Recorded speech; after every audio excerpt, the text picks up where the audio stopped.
আমরা আন্দোলন করতেছি অভিযুক্ত 3 শিক্ষক যারা আমাদের উপরে হামলা চালিয়েছিল এবং মন্ত্রণালয় বলেছিল যে আমাদেরকে জুলাই মাসের মধ্যে শুনানি দিবে তাদের বিচারের, অথচ তার কোনো কিছুই সুরাহা হয় নাই।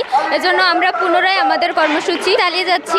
অভিযুক্ত 3 শিক্ষকের আজকে কুশপুত্তলিকা দেওয়া হচ্ছিল। এই প্রতিবাদের মাধ্যমে তারা যে কলেজ থেকে বহিষ্কৃত হয় সেটা সুনিশ্চিত করতে চাচ্ছি। আমাদের 6 মে আন্দোলনকে কেন্দ্র করে আমরা মূলত আন্দোলন কন্টিনিউ করতেছিলাম, কিন্তু আমরা মাঝে আমাদের ফাইনাল পরীক্ষা থাকার কারণে আমরা আন্দোলন কিছুদিনের জন্য স্থগিত রাখছিলাম।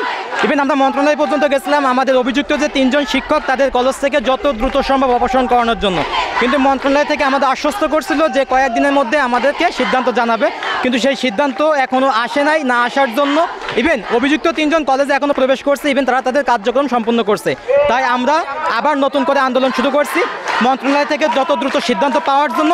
ইভেন মন্ত্রণালয় থেকে যদি সিদ্ধান্ত আমাদের পক্ষে না আসে, ইভেন সিদ্ধান্ত যদি ফলাফল আমাদের পক্ষে না আসে, আমরা আমাদের আন্দোলনকে কন্টিনিউ করে যাব কলেজ থেকে তাদের 3 জনের অপসারণ না হওয়া পর্যন্ত।